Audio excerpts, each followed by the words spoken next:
Estás en el umbral del Edén, observando una escena que se despliega como una película grabada en la memoria de la humanidad. Adán y Eva, símbolos primordiales de inocencia, se encuentran frente al árbol del conocimiento. Y ahí está la serpiente. No es un villano grotesco que se desliza, sino una entidad mucho más compleja. Durante milenios se te ha enseñado que es malvada, la engañadora, la corruptora, pero todo lo que creías saber sobre este símbolo antiguo fue manipulado para mantenerte en la oscuridad. Un texto gnóstico, enterrado durante siglos hasta su redescubrimiento en la biblioteca de Nag Hammadi, revela una historia tan radical que fue excluida del canon cristiano primitivo. ¿La razón? Invierte por completo la narrativa del Edén. En esta versión, la serpiente no es la enemiga, es la liberadora. Presenta a Adán y Eva una elección: permanecer ignorantes bajo un creador celoso o abrir los ojos a la verdad. Y aquí está lo impactante. Ese creador, a quien tradicionalmente se llama Dios en Génesis, en la cosmovisión gnóstica, es un Dios falso, un demiurgo, un arquitecto arrogante deseoso de mantener su creación en la sumisión, advirtiéndoles sobre el conocimiento, porque el conocimiento es poder, y el poder, en manos de la humanidad, es lo último que él deseaba. Imagina ser Adán o Eva. Has sido colocado en este jardín, una jaula dorada. Te dicen que tienes todo lo que necesitas, pero te prohíben entender el porqué. Llega la serpiente, no susurrando engaños, sino revelando una dura verdad. Estás ciego, te mantienen ignorante. Esta fruta no te matará, te despertará. Eva toma el primer mordisco y, de repente, la realidad deja de ser lo que le habían contado. Sus ojos se abren. La conciencia la inunda. No es pecado, es conciencia. Ve los hilos del titiritero moviendo su vida, y por eso la humanidad es condenada o fue liberada. Observa la reacción del Creador en Génesis: furia, pánico y un esfuerzo inmediato por apartar a Adán y Eva del árbol de la vida. ¿Por qué? Los gnósticos argumentan que es simple. Si ellos lograran la inmortalidad junto al conocimiento, serían iguales. Imagínate el jardín, un lugar que parece un paraíso, pero es más bien un experimento controlado. Adéntrate en este relato y reflexiona sobre lo que realmente sucedió. ¿Te atreves a cuestionar? Desde el principio, se nos ha enseñado a ver al serpent como una figura diabólica, pero ¿quién realmente teme el conocimiento? ¿La humanidad o el que lo oculta? En los antiguos textos, el serpent simboliza una fuerza primordial que anima a la humanidad a trascender las limitaciones impuestas. Adán y Eva no eran meros rebeldes, sino los primeros en liberarse de una ignorancia forzada. A lo largo de la historia, civilizaciones han venerado a los serpientes como emblemas de sabiduría, sanación y metamorfosis. Una visión que los gnósticos abrazaron. En lugar de ser considerados herejes, eran buscadores de verdad, silenciados por una institución religiosa que temía las preguntas que sus vidas podrían despertar. La verdad no se perdió por casualidad, fue reprimida y escondida. Se proponía que lo que llamamos pecado era en realidad el primer acto de desafío de la humanidad contra una fuerza opresora que se disfraza de benevolencia. Escucha la voz del serpiente, no como un susurro amenazante, sino como un reto. ¿Hubieras tomado el fruto? Al enfrentarte a la opción entre la obediencia ciega y un conocimiento arriesgado, ¿qué habrías decidido? Adán y Eva decidieron dar ese salto y así el mundo cambió para siempre. Ahora, centrémonos en la figura que observa desde las sombras, aquel que exige obediencia y emite amenazas. Este llamado creador, que se yergue en el relato de Génesis, no responde con comprensión ante la nueva sabiduría de Adán y Eva. Más bien, su reacción es de rabia y paranoia, no la de un padre benévolo, sino la desesperación de un gobernante que lucha por mantener su control. Al adquirir conocimiento, la única respuesta que ofrece es el castigo. Reflexiona sobre la inseguridad en su máxima expresión. Imagina a un ser todopoderoso sintiéndose amenazado por dos seres recién conscientes. No se trata de divinidad, es pura ansiedad. Aquí no solo se cuestionó un simple fruto, se desafiaron las normas establecidas. Pero antes, comparte este video con alguien a quien aprecias. Nuestra misión más grande en la tierra es difundir la palabra del Señor. ¿Sabías que muchas personas carecen de conocimientos por falta de contenido adecuado? Envíalo a ese grupo de WhatsApp o públicalo en Facebook. Estoy seguro de que no te arrepentirás. Y si te gustan videos como este, comenta abajo, quiero más. Así sabré si realmente lo disfrutas y definitivamente traeré contenido nuevo, similar, volviendo al tema principal. Este creador, venerado ciegamente a lo largo de generaciones, oculta una verdad más profunda. Un Dios que anhela la sumisión en lugar del crecimiento. El conocimiento no solo era mal visto, se prohibió. Esa no es la acción de alguien que busca tu bienestar. Se comporta como un dictador. La intensidad emocional del momento es abrumadora, con Adán y Eva, nuevos en su conciencia frente a un ser que hierve de cólera. No hay tristeza ni decepción, solo rabia. Los expulsa, condenándolos a una vida llena de trabajo y sufrimiento. ¿Y por qué? Por una simple pregunta, por la curiosidad humana, el deseo de comprender. ¿Y cuál fue su respuesta? Exilio y sufrimiento. Estrategias de control basadas en el miedo que resuenan a través de antiguos textos, siempre implementadas por quienes desean mantener su poder. Mira más allá de la escena del jardín. Esto no fue un hecho aislado en la literatura antigua. En diversas culturas, quienes están en el poder siempre temen la iluminación de las masas. El conocimiento amenaza el control. En estos relatos primordiales de la conciencia humana, se revela esta dinámica de manera clara. La ira del Creador no giraba en torno a una traición moral, sino a la pérdida del dominio. Establece castigos no solo para Adán y Eva, sino también para sus descendientes, generando consecuencias por un solo acto de desafío. Eso no es justicia, es venganza. Y hay un detalle que a menudo se pasa por alto.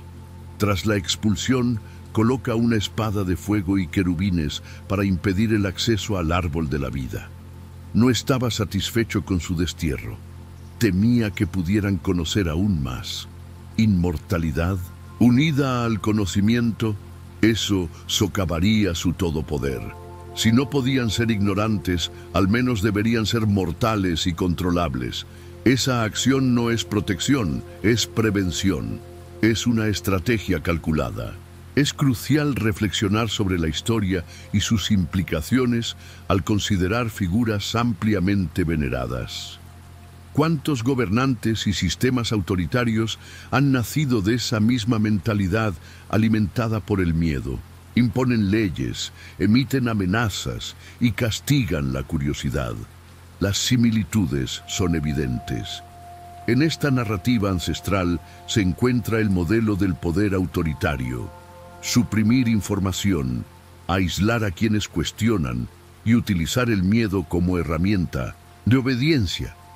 ¿Qué sucede con Adán y Eva después de este acontecimiento?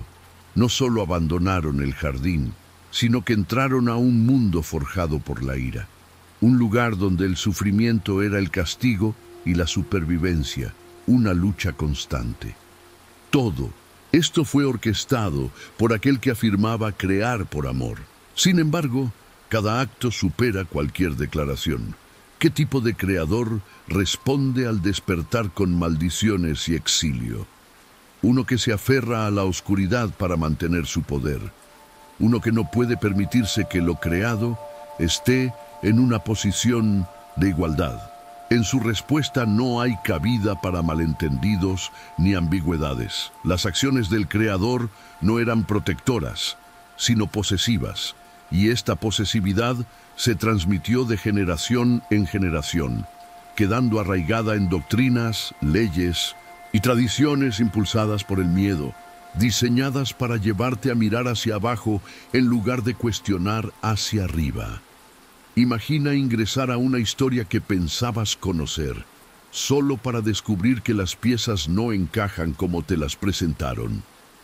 El papel de la serpiente ya ha sido distorsionado, pero ahora hablemos de una figura que pocos se atreverían a igualar: Cristo. A primera vista, los relatos de Génesis y del Evangelio parecen mundos separados, pero si profundizamos, surgen paralelismos impactantes que no deberían existir si nos guiamos por interpretaciones convencionales. La serpiente, considerada el engañador, aparece como portadora de conocimiento. Cristo, aclamado como el Salvador, se presenta como el transmisor de la verdad. Observa este patrón. Desafiemos las narrativas tradicionales.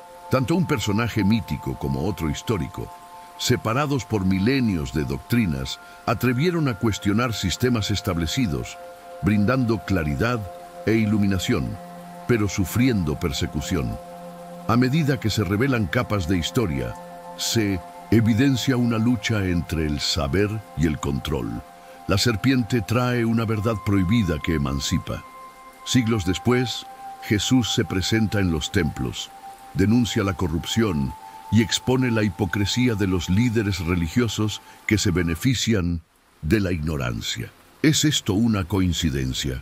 Hay un hilo común: la rebeldía contra autoridades engañosas. La diferencia radica en cómo se construyeron las narrativas posteriormente.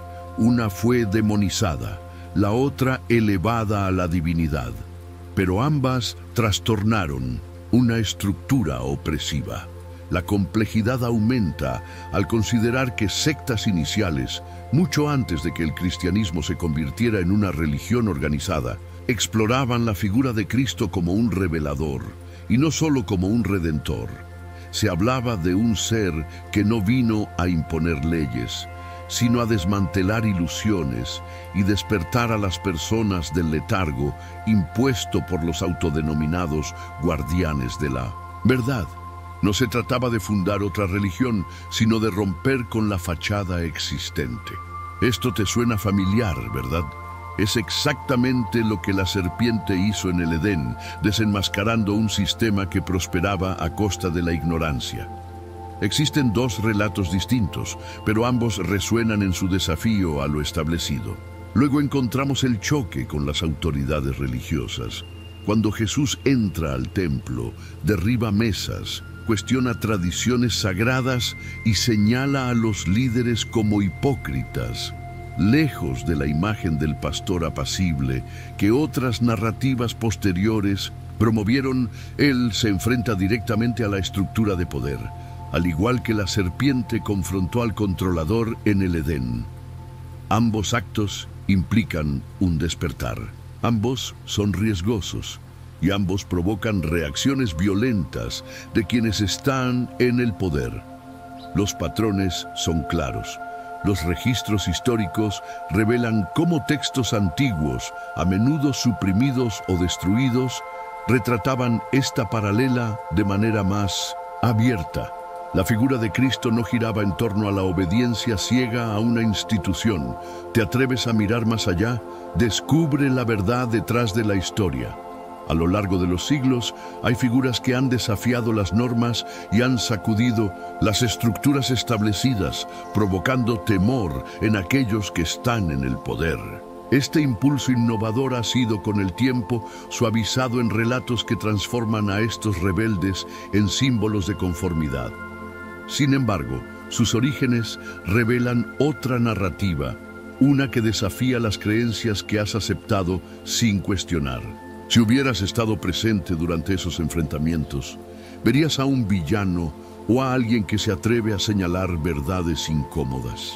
Cristo denuncia a los líderes que han manipulado su autoridad espiritual para beneficio personal. No se trata de rebelión sin propósito, sino de un ataque estratégico contra la corrupción, similar a cómo la serpiente desafió un sistema basado en la obediencia ciega. Diferentes episodios, idéntica tensión, un individuo que se opone a la ignorancia impuesta, brindando a la gente la oportunidad de pensar por sí misma, plenamente consciente de las repercusiones que eso generará. Sé que a veces en nuestras vidas tenemos más preguntas que respuestas. Si te sientes perdido y buscas claridad, tenemos algo para ti. Caminos de la Revelación. Descifrando la Biblia por completo. Un libro lleno de enseñanzas y respuestas, disponible ahora como un regalo en el primer comentario. No te pierdas la oportunidad de transformar tu vida y entender el verdadero propósito de estos desafíos. Observa las consecuencias. Tanto la serpiente como Cristo se convierten en chivos expiatorios de la incomodidad social ante la verdad. En un caso, una maldición, en otro, una crucifixión. Métodos distintos, pero un mismo objetivo: silenciar las revelaciones incómodas. Pero la historia es obstinada. Independientemente de cuántas veces se intenten enterrar ciertas verdades, siempre resurgen. Y la pregunta no es por qué vuelven, sino por qué fueron reprimidas en primer lugar. Imagina que estás en la antigüedad, rodeado de personas que creen ciegamente en cada palabra grabada en tabletas de piedra, transmitidas a través de cantos en templos llenos de humo. Las leyes dominan todos los aspectos de la vida, desde qué comer hasta cuándo trabajar y a quién rendir culto. Estas normas no son meras sugerencias, son mandatos, ejecutados con temor. Romper una de ellas puede acarrear desde la vergüenza pública hasta una ejecución brutal. Ahora sumérgete entre esa multitud. Observa a tu alrededor. La mayoría sigue las reglas porque eso es lo que han aprendido desde la infancia. La obediencia es sinónimo de supervivencia. Cuestionar es ser un rebelde, pero si prestas atención, verás fisuras en el sistema, susurros de descontento, historias que no encajan. Descubre la verdad oculta detrás de las reglas que gobiernan nuestras vidas y cómo algunas élites manipulan el sistema a su favor. En los márgenes de la sociedad surgen preguntas sobre los verdaderos beneficiarios de estas leyes. Quienes las imponen no soportan las mismas cargas. Mientras tanto, la clase sacerdotal viste ropas lujosas y disfruta de manjares prohibidos para el pueblo. Los reyes y gobernantes se valen de una supuesta autoridad divina, retorciendo principios espirituales para ejercer control sobre la población. A medida que profundizamos, la realidad se hace evidente. Estas normas van más allá de la moralidad, se centran en la dominación. No todos permanecieron en la oscuridad. Algunos denunciaron esta hipocresía, enfrentándose a un alto costo. En contextos donde cuestionar lo sagrado equivale a traición, desafiar el poder corrupto representa un desenlace fatal. Sin embargo, algunos se atrevieron a alzar la voz. Este fenómeno no se limita a una cultura o periodo. La historia presenta cíclicamente los mismos patrones. Civilizaciones antiguas de Mesopotamia, Egipto y Roma implementaron leyes religiosas como mecanismos de control social. ¿Acaso es casualidad que infringir estas ordenanzas siempre conllevara severas penalizaciones o la servidumbre, beneficiando así a la clase dominante? Cada mandato divino escondía una agenda política: controlar el discurso, controlar a las personas. Hacerles creer que la desobediencia es un pecado creaba una población que se autocensuraba por miedo a la autoridad. En este contexto, los líderes religiosos se convirtieron en guardianes del conocimiento.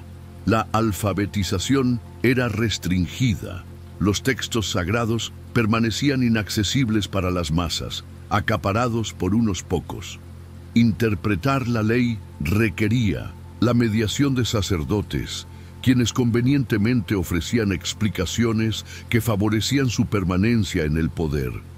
Reflexiona sobre por qué las revelaciones divinas siempre parecían resguardar el orden establecido.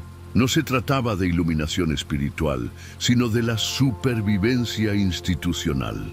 La duda se convirtió en un peligro, la ignorancia un medio de lucro. Y no podemos olvidar la nefasta utilización de la culpa.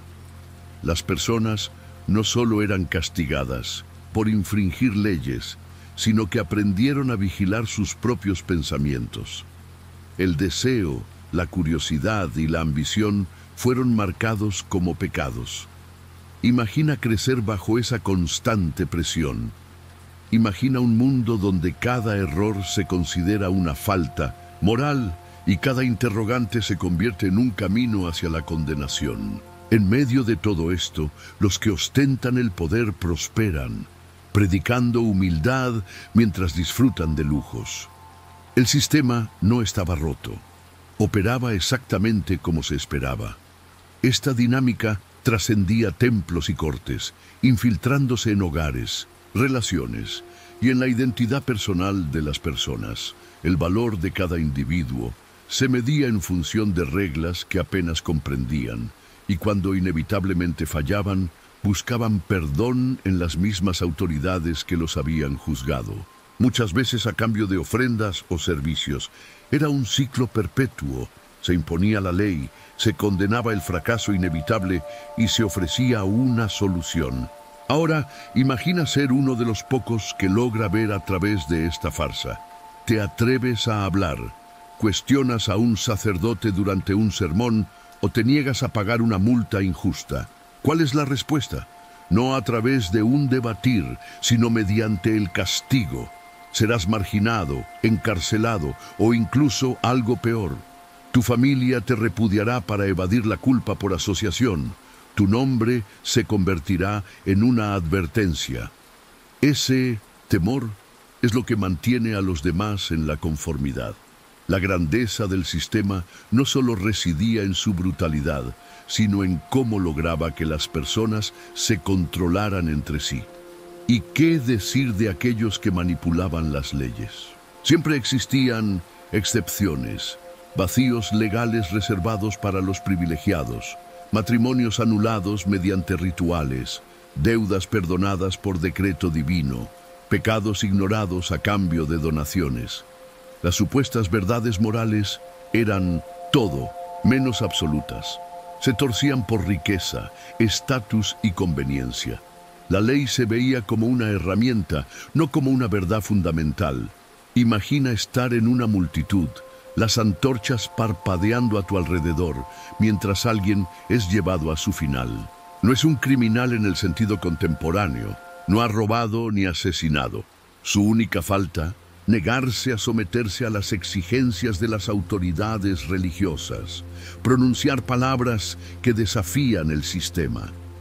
Y mientras el verdugo levanta su cuchilla o enciende la hoguera, la multitud a tu alrededor aplaude, convencida de estar presenciando un acto de justicia. Así funcionaba el martirio en el mundo antiguo. No se trataba de justicia, sino de control. No dejes que este ciclo continúe y busca el verdadero entendimiento. Fue un espectáculo, una advertencia. Desviarte de la línea, cuestionar las doctrinas, y podrías enfrentar el mismo destino. Ahora imagina cómo el sufrimiento se glorifica como virtud. Aseguran que morir por un dogma es el mayor honor. El martirio, lejos de surgir de un verdadero sacrificio, fue manipulado. Los líderes comprendían el poder que tenía convertir la muerte en propaganda. Cuando alguien era asesinado por desafiar una autoridad religiosa, su historia no terminaba con su fallecimiento. Allí comenzaba. Se propagaban relatos sobre cómo mantuvieron su fortaleza hasta el final. Y su sangre se convertía en un símbolo, de fe. Esta narrativa encendía lealtad, temor y fanatismo, todo a la vez. Piensa en lo efectivo que resulta. Convirtieron la muerte en una herramienta de control, no solo para los vivos, sino para generaciones futuras. Imagina el impacto que esto genera en la mentalidad de las personas. Si el sufrimiento se pinta como sagrado, la gente deja de cuestionar por qué sufren, en primer lugar, y abraza el dolor como un camino hacia la rectitud. En muchas tradiciones se creía que cuanto más soportabas, más cerca del divino te encontrabas. El tormento físico no era algo a evitar, sino un distintivo de honor. La gente se ofrecía voluntariamente para la persecución, confiando en que eso aseguraría recompensas espirituales. Las autoridades no desalentaban esta mentalidad. ¿Por qué lo harían? Creaba seguidores dispuestos a soportar cualquier cosa por la causa, sin importar cuán corrupto se volviera el liderazgo. Pero analicemos la locura de ese razonamiento. ¿Por qué una verdadera autoridad superior exigiría lealtad a través del dolor? ¿Por qué la iluminación debería requerir derramamiento de sangre? La respuesta no es espiritual, es una guerra psicológica. Si logras convencer a las personas de que el sufrimiento es igual a la salvación, aceptarán condiciones que ningún ser cuerdo podría tolerar. Esclavitud, pobreza, violencia, todo justificado bajo el estandarte de la voluntad divina. Si alguien osaba resistir, proclamando que la alegría y el conocimiento debían definir la experiencia humana en lugar de la miseria, lo catalogaban de hereje o, peor aún, de tentaciones que pretendían desviar a los fieles. Este fenómeno no se limitaba a una sola cultura o época. A lo largo de los siglos y los continentes, el martirio ha sido fundamental para innumerables movimientos. Te invito a reflexionar sobre esto y examinar cómo la historia nos muestra los peligros de la devoción ciega. Las primeras comunidades cristianas, sectas revolucionarias y extremistas religiosos encontraron métodos para convertir el sacrificio humano en una herramienta de reclutamiento. La representación de la muerte atraía multitudes y sus relatos avivaban causas. Cada vez que un individuo moría por una creencia, los líderes aprovechaban la ocasión, presentándose como víctimas perseguidas, a pesar de poseer un gran poder. Resulta irónico que quienes persiguen reclamen persecución para justificar su control. Además, se incluye el concepto de resurrección corporal, donde se promete que quienes soporten sufrimientos y mueran de la manera correcta recibirán un nuevo cuerpo inmortal. Sufrir en el presente para obtener un paraíso futuro. Pero, ¿quién realmente se beneficia de este paraíso? ¿Quién gana cuando una población acepta adversidades a cambio de promesas que nunca se pueden comprobar? Mientras muchos luchaban y sufrían, aquellos que predicaban el sacrificio disfrutaban de lujos, templos brillantes, líderes que se deleitaban mientras sus seguidores ayunaban. Nadie cuestionaba. La razón es clara. Cuestionar se consideraba falta de fe, y carecer de fe equivalía a condenación. Así se formó un ciclo perfecto. La obsesión por el martirio también promovió una competencia distorsionada. ¿Quién podía sufrir más? ¿Quién podría morir de la forma más dolorosa y pública por la causa? Mientras más dramático era el desenlace, más grande se volvía la leyenda. La muerte se convertía en un fin en sí mismo, no para salvar vidas, sino para asegurarse un lugar en las narrativas futuras. No se trataba de moralidad, sino de legado, y quienes manejaban los hilos buscaban mantener a la gente obsesionada con el más allá, evitando que cuestionaran las penurias de su vida presente. Piensa en la eficacia de este sistema. Controlar la narrativa de la muerte es controlar cómo las personas viven. Si morir se convierte en la prueba definitiva de lealtad, vivir por cualquier otra cosa se ve como traición. Descubre cómo el poder se perpetúa, no solo a través de espadas y leyes, sino mediante ideas que se introducen en lo más profundo de tu ser, creencias que dejas de cuestionar, porque todos a tu alrededor las aceptan como verdades inquebrantables. Cuando alguien intenta desenmascarar esta manipulación, la historia se repite. Son silenciados, sus nombres ensuciados, sus conceptos enterrados bajo capas de miedo y adoctrinamiento. Piensa en un pequeño pueblo hace 2000 años. Las noticias corren rápido, especialmente si se trata de un suceso extraordinario, como el nacimiento de una mujer en circunstancias misteriosas, sin rastro de un padre. La gente murmura sobre milagros, intervención divina y profecías cumplidas. Las cosas se complican al observar dos figuras nacidas casi al mismo tiempo, cuyas trayectorias se entrelazan. Uno en el desierto predicando el arrepentimiento y sumergiendo a las personas en ríos, y el otro sanando enfermos y desafiando a la autoridad religiosa. Ya conoces sus nombres, Juan y Jesús. Pero, ¿cuántas veces se reflexiona sobre lo diferentes que eran sus orígenes y propósitos y por qué eso era tan relevante para quienes detentaban el poder? El nacimiento de Juan no estaba envuelto en escándalos. Aunque sus padres eran mayores, gozaban de respeto. Su padre, Zacarías, era sacerdote, parte del sistema. Su llegada fue vista como un premio, una bendición de Dios para una familia justa. No había controversia ni cuestionamientos, solo una narrativa simple que se alineaba con la zona de confort de los líderes religiosos. Juan se convierte en la voz del desierto, llamando a la gente al arrepentimiento. Su mensaje, duro pero familiar, se anclaba en la tradición. Purifícate, sigue mejor la ley, prepárate para el Mesías, predecible y seguro. En contraste tenemos a Jesús, su madre, una joven no casada. Su padre, según las historias oficiales, inexistente. Desde el principio, su existencia desafiaba todas las normas. Los líderes religiosos no sabían cómo enfrentarse a alguien que rompía con todas las expectativas de una figura sagrada. Nacido fuera del sistema y sin la legitimidad que otorgaba credibilidad a otros, su voz emanaba una autoridad que inquietaba a quienes poseían el poder. No podían ignorarlo, pero tampoco encasillarlo fácilmente. No era simplemente un maestro ni un sanador. Era algo más, algo peligroso. Lo que cambió todo no fue solo el mensaje de Jesús, sino su contraste con el de Juan. Juan exigía arrepentimiento a través de la estricta aplicación de antiguas leyes. En cambio, Jesús hablaba de desmantelar el sistema completo.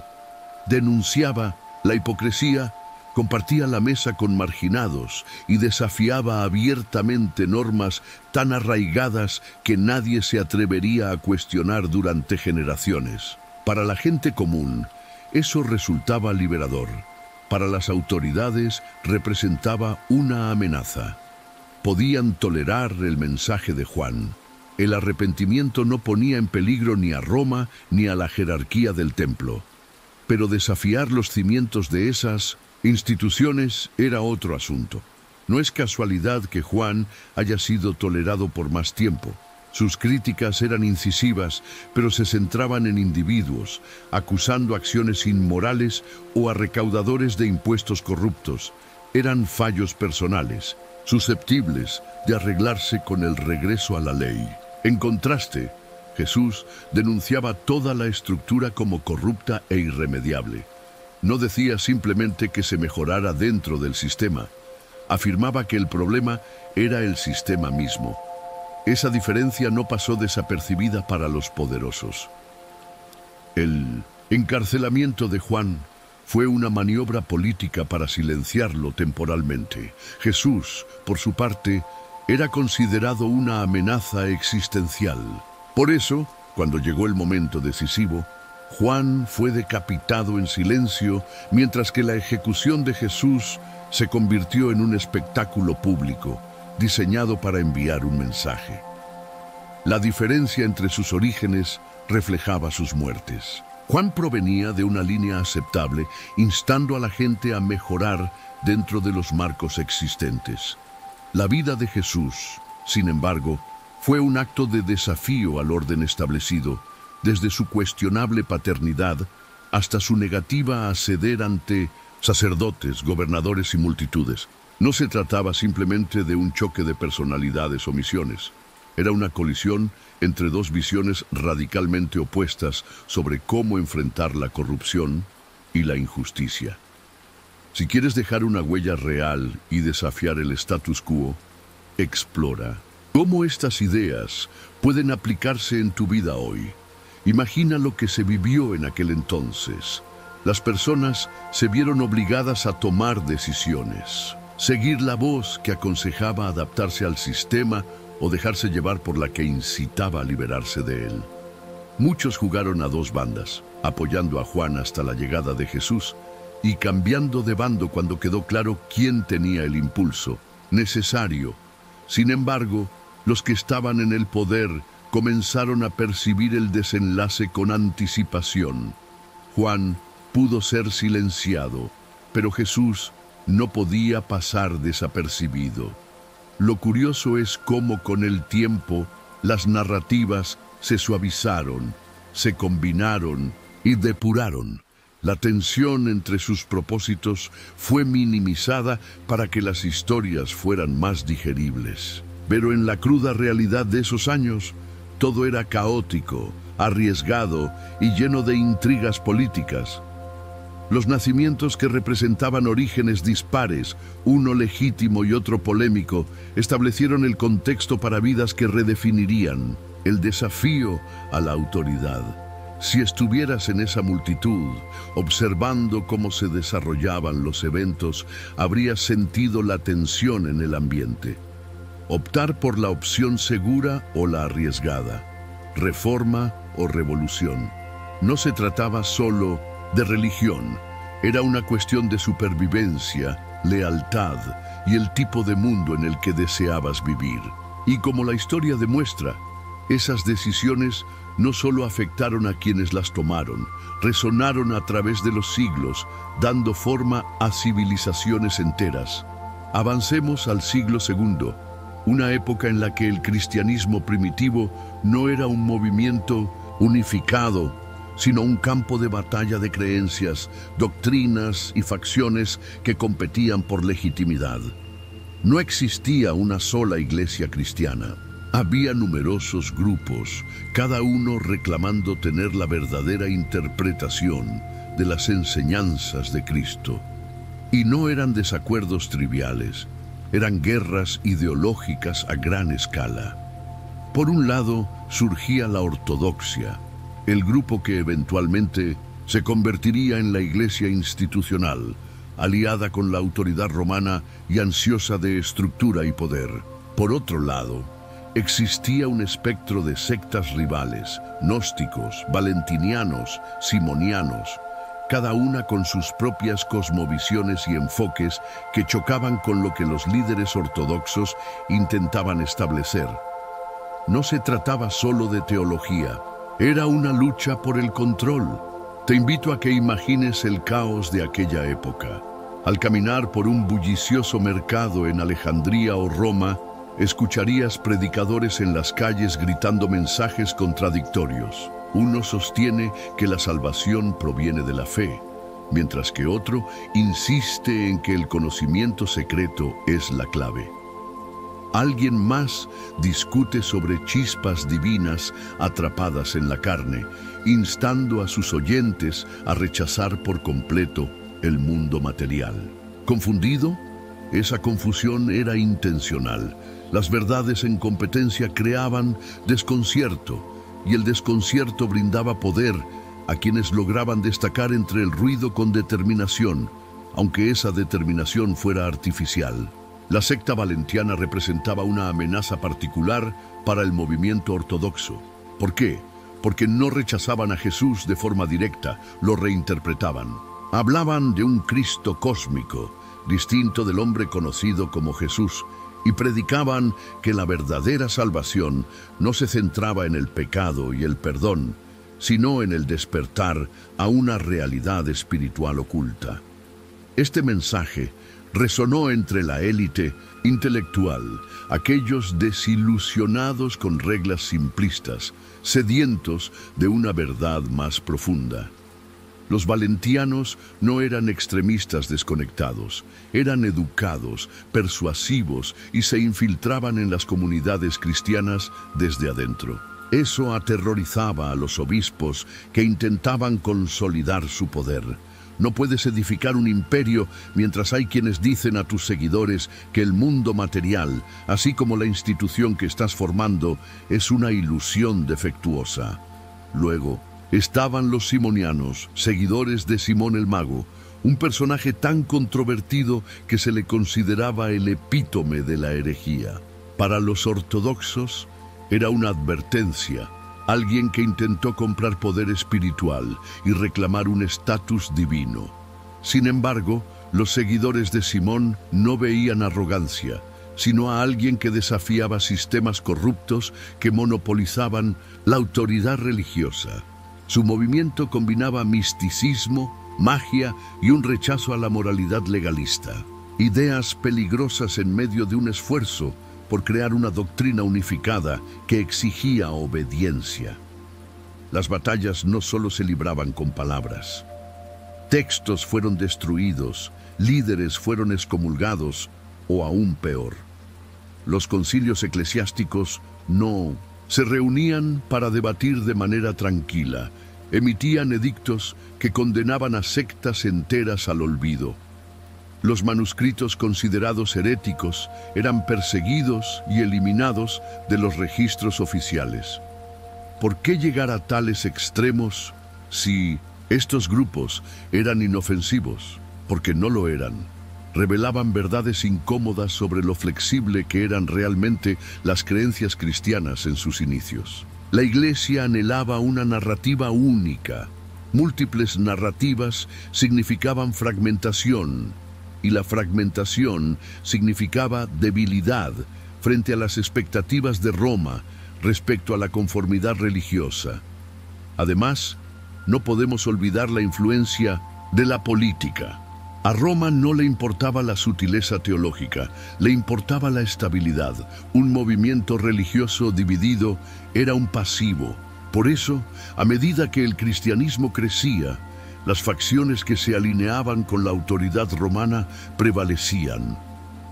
Concilios como el de Nicea no buscaban la iluminación espiritual, sino la eliminación de la disidencia. Las doctrinas no eran reveladas divinamente, eran negociadas, disputadas y a menudo decididas por cuál grupo podía ejercer más influencia y silenciar a los oponentes. La ortodoxia no surgió de la verdad, sino de la supervivencia y la estrategia. Imagina ser un valentiniano o un simoniano durante esta purga. Tus textos son confiscados, tus maestros perseguidos. Te reúnes en secreto, compartiendo lo que puedes antes de que las autoridades se enteren. No se trata solo de tus creencias, sino de tu vida. Cuando te atrapan, las denuncias públicas, las retractaciones forzadas o la ejecución transmiten un mensaje claro: alinea o desaparece. Con el tiempo eso funcionó. La facción ganadora escribió la historia, etiquetó a los perdedores como herejes y enterró sus aportaciones. No porque estas ideas carecieran de mérito, sino porque amenazaban la consolidación del poder. Mirando hacia atrás, vemos el caos, las luchas de poder, las alianzas cambiantes y la búsqueda incansable de control que dieron forma a lo que miles de millones de personas creen hoy. A lo largo de este camino, hemos descubierto capas de textos editados, narrativas manipuladas y desenfoque total. Únase a nosotros en este viaje de descubrimiento. Desde tiempos inmemoriales ha surgido un tema crucial: la lucha por el conocimiento. Se trata de una búsqueda no solo de información o de enseñanzas impuestas por las autoridades, sino de comprensión real. Esta búsqueda desafía las creencias cómodas y amenaza a quienes se benefician de la ignorancia. Muchas voces han sido silenciadas para preservar una única versión de la verdad espiritual. Comunidades enteras, con sus propias interpretaciones y preguntas, fueron borradas de la memoria. Sus textos fueron destruidos, sus nombres olvidados y sus legados enterrados bajo siglos de control institucional. Sin embargo, a pesar de los incansables esfuerzos por reprimir el disenso, han sobrevivido fragmentos de conocimiento prohibido, rastros de escritos subversivos, tradiciones orales transmitidas de generación en generación y descubrimientos arqueológicos que insisten en no permanecer ocultos. Estos elementos revelan un mundo vasto, diverso y a menudo peligroso de exploración espiritual. Un espacio donde las personas no tenían miedo de hacer preguntas difíciles, incluso cuando las respuestas podían desestabilizar todo lo que creían saber. El conocimiento siempre ha sido más que información. Se trata de libertad, el derecho a pensar independientemente, desafiar la autoridad y rechazar mentiras convenientes disfrazadas de verdades eternas. Por eso, los que estaban en el poder lucharon duro para mantener este conocimiento en secreto. Si la gente comprendiera las verdaderas complejidades que se esconden detrás de sus creencias, la estructura que sustenta este poder podría desmoronarse. Y no nos equivoquemos. Esto no se limita solo a la religión. Los líderes políticos, los imperios y las élites ricas tenían interés en mantener a las masas obedientes e incuestionables. Controlar la narrativa es controlar a la gente. Ahora, pensemos en las personas que desafiaron este sistema. No eran dioses ni leyendas, sino gente común y corriente. A aquellos que arriesgaron sus vidas y reputaciones para buscar verdades que otros intentaron enterrar. Algunos fueron llamados herejes, otros traidores, pero su audacia resquebrajó los muros que intentaban contener el conocimiento. Y a través de estas grietas, la luz sigue brillando. Si quieres explorar estas verdades ocultas, comienza ahora a cuestionar lo que te han enseñado y busca respuestas más allá de lo visible. La supervivencia de los textos alternativos no fue fruto de la casualidad, sino el resultado de un esfuerzo constante por parte de quienes creían que nadie debía imponer qué verdades podían explorarse. La historia no es algo estático, es una historia en constante reinterpretación, edición y, si no estamos alerta, manipulación. Todos los imperios caen. Las instituciones evolucionan, pero la lucha por la comprensión continúa, y tú eres parte de esa narrativa. Cada vez que cuestionas una historia, profundizas más allá de lo superficial o te niegas a aceptar algo solo porque siempre te lo han enseñado, contribuyes a un legado de resistencia contra la ignorancia. Esta incómoda verdad es algo que muchos desearían que olvidaras. Este viaje ha sido una invitación a examinar las perspectivas no contadas de una historia que crees conocer. La serpiente no era solo un villano. Los héroes no siempre fueron puros, y aquellos marcados como herejes podrían ser aquellos que han tenido la clave para entender todo el tiempo. La historia es compleja, está lleno de conflictos, de política, y está moldeado por aquellos que tienen agendas. Sin embargo, debajo de todo este desorden se esconden verdades que esperan ser descubiertas por aquellos que se atrevan a profundizar. Me gustaría agradecer a quienes me han acompañado en este viaje. Verdaderamente, en un mundo lleno de distracciones y contenidos superficiales, el acto de elegir participar en algo que te desafíe y te invite a pensar de manera diferente es invaluable. Aprecio que me des tu tiempo, atención y mente abierta. Permanece curioso, sigue cuestionando. Siempre hay más debajo de la superficie y me alegra que hayas decidido sumergirte conmigo.